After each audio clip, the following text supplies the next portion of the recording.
Hello, and welcome to another episode of Interactions, a podcast about law and religion and how they interact in the world around us. It's Monday, August 2nd, and today we're going to be talking about slaughterhouses in America and how they were regulated during the beginning of the pandemic outbreak in 2020. This past spring, the federal government instituted changes that allowed plants not just to stay open during outbreaks, but also to opt out of health guidelines that would interrupt productivity. As a result of this, over 200 workers have died and tens of thousands have gotten sick. That's Joanna Smith, a Ph.D. candidate at UNC Chapel Hill. In her article for Canopy Forum, Slaughterhouses as Sites of Exception, she shows how, although slaughterhouses might seem non-religious at first, they actually function a lot like sacred spaces in how they are set apart from society. And as the pandemic has made clear, they are spaces in which violence is allowed to proliferate.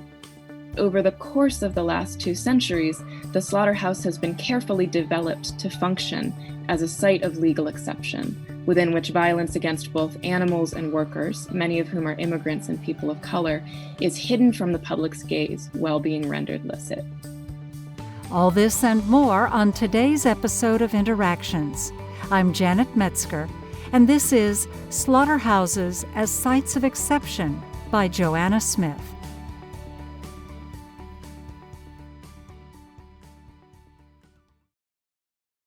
From the very beginning of the pandemic, America's slaughterhouses have been a flashpoint both for outbreaks of the coronavirus and for public anxiety. As early as April of 2020, major players within the meat industry were giving dire warnings of meat shortages as, predictably, COVID-19 clusters began to erupt at slaughterhouses around the country. The working conditions in meat plants make it easy for disease to spread rapidly.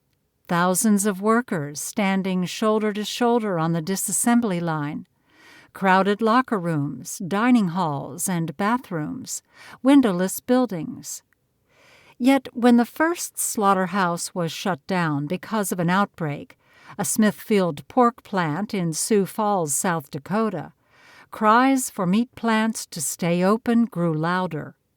Although there were slowdowns all across the food system, with shortages of eggs, milk, produce, and canned goods, none seemed to evoke such an emotional response from the public as the threat of meat shortage. In response to this public outcry, as well as to industry pressure, the federal government decided to give further latitude to an industry already operating according to its own set of rules. At the end of April 2020, Donald Trump invoked the Defense Production Act, which allowed slaughterhouses to stay open in spite of state-specific mandates. The Occupational Safety and Health Administration also released a new set of health directives for the meat industry. They instructed corporations that as long as they followed safety guidelines, if feasible, within their plants, they would be legally protected against litigation in the event that workers became sick or died. Together, these shifts have allowed plants not just to stay open during outbreaks, but also to opt out of health guidelines that would interrupt their productivity. This was a bold expansion of slaughterhouses' already exceptional status during a time of crisis, and it reflects more than just the economic importance of slaughterhouses. It also reveals the complex role that slaughterhouses play in the American imagination. Slaughterhouses are a potent symbol of American productivity, profitability, and abundance. This has been the case ever since the very first industrial slaughterhouses were developed at Chicago's Union stockyards in the wake of the Civil War. Tourists would flock to see these factories, streaming in to watch as workers killed up to 8,000 hogs a day. Slaughterhouses had the scale, the efficiency, and the ability to transform something as elemental as flesh into an industrial product, and it made them appear to contemporary observers to be the harbingers of a new era, one in which American industry was ascendant. Crucial to the allure of this new mode of mass killing was its hermetic containment. It took the bloody work of killing, this nagging reminder of our own animality, and contained it. Tourists could choose to see animals killed in a slaughterhouse if they wanted to, but they no longer had to worry that they might turn a street corner and accidentally glimpse a butcher with his knife held to an animal's throat. The wars of the 20th century only served to reinforce the association between slaughterhouses and a vision of industrial abundance. In the decades that followed the First World War, regulators sought to centralize and streamline the meat industry so that it could be reliably deployed to feed an army. Today, our meat production is no longer focused on feeding a wartime army, but public rhetoric around the meat industry during the coronavirus pandemic has been saturated with militaristic pride. It shouldn't surprise us that Donald Trump invoked a law typically used to mobilize munitions production during wartime to keep slaughterhouses open during the pandemic. To close our slaughterhouses would be to, quote-unquote, surrender to the virus. Then Vice President Mike Pence has called meat workers heroes, and Secretary of Agriculture Sonny Perdue has publicly thanked those he calls patriotic meat processing facility workers for their service to the country. Even so, around the edges of this lofty rhetoric that casts workers as self-sacrificing patriots, foot soldiers against the coronavirus, it's possible to catch a glimpse of the ragged threads of a competing logic. Wisconsin's Supreme Court Chief Justice downplayed the importance of coronavirus outbreaks in her state, saying that it was just meatpacking workers and not regular folks who were contracting the virus. Health and Human Services Secretary Alex Azar also brushed aside outbreaks at slaughterhouses by suggesting that they were likely caused by the home and social behavior of workers, not their working conditions. These moments and others like them were not simply slip-ups, embarrassing moments of political incorrectness. Instead, they signify a more complicated logic around slaughter that Americans have internalized.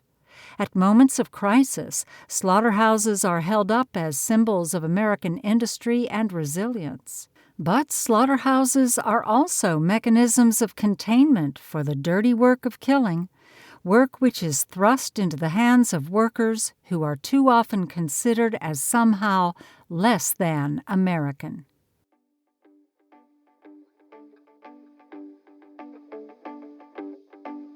We'll be right back after the break.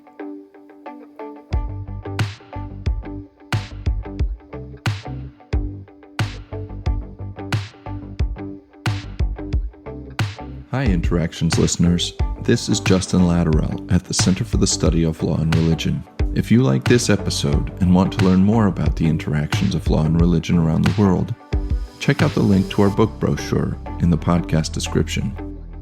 There you'll find over 40 new titles like God and the Illegal Alien by Robert Heimberger and Michael Perry's new book on human rights, democracy, and constitutionalism. Each title includes a short description and a link to buy the book online. Thanks for listening to Interactions.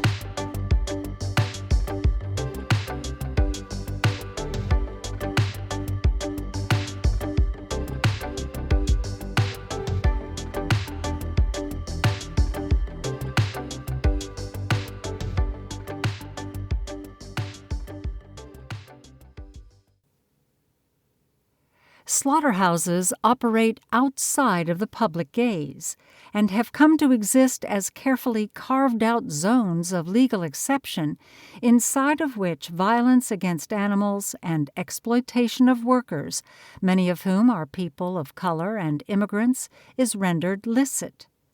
Animals are abused. Injured workers are forced to stay on the line. Employees are denied bathroom breaks and sick leave. Undocumented employees are threatened with deportation. The scant protections that exist for workers and animals within the walls of the slaughterhouse are easily circumnavigated by management and dismantled by industry lobbyists.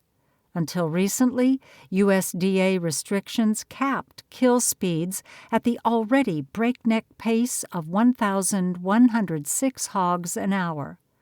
Those restrictions were lifted completely last fall, with the USDA announcing that the industry would now be trusted to self-regulate line speeds. As of early spring 2021, over 250 meat workers in the U.S. have died, and over 50,000 have gotten COVID. Even with every so-called feasible protection in place, workers have reported being discouraged from reporting symptoms, being misled about infection rates in the workplace, and being asked to work under blatantly unsafe conditions. Kenneth Sullivan, the CEO of Smithfield, was faced with criticism from Democratic senators for prioritizing productivity over workers' health, but he insisted that his company and other industry giants bore little responsibility for the risks posed to their workers under coronavirus or for the inflexibility of their models. "Our plants are what they are," he wrote in an open letter, implying that slaughter organically and inevitably evolved to the form in which we see it today. The truth of the matter is that there is nothing inevitable about how slaughterhouses developed in America. 2 centuries ago, the act of slaughter was woven into public life, with animals killed as needed on street corners and city squares, and in butchers' shops and barnyards. But as urban reform movements coalesced during the 19th century, and as Americans' appetite for meat rose, public sensibilities around violence began to shift. The modern slaughterhouse was developed to hide the sight of mass killing from the eyes of the civilized public. Over the 20th century, the meat industry has continued to envelop itself in increasingly elaborate layers of secrecy, consolidating slaughter into fewer, larger plants, and gaining more license to self-regulate within those plants. Just in the last decade, a spate of so-called ag-gag laws aimed at silencing whistleblowers within the industry have given this secrecy legal teeth. In historian Paula Young Lee's words, the modern industrial slaughterhouse has in many ways become an anti-monument, a potent negative space which Americans have trained their eyes to look around and through. Like so many spaces that are set apart, made sacred in the ancient sense of the word, the slaughterhouse has proven its ability to both attract and repel. And as with other liminal spaces like prisons, military bases, and immigration detention centers, all of which have also been rife with coronavirus outbreaks, the American public has seemed to uneasily accept slaughterhouses as an unchangeable part of our nation's infrastructure. Our plants are what they are. Sullivan's words may not describe a historical reality, but they sharply portray a social reality. Outbreaks at plants, along with shortages in the supply chain, have rendered the messy work of killing and the exploitation that enables it to churn on in spite of a pandemic more visible than it has been in decades. Americans are now confronted with a choice. We can choose to look, and if we don't like what we see, we can demand change. For now, these plants are what they are, but they don't have to remain that way. So this is a moment at which public gaze has the potential to disrupt the meat industry as we know it. There is nothing inevitable about how slaughterhouses have evolved to their current status as sites of legal and indeed cultural exception, and there's nothing inevitable about their trajectory in the months and years to come.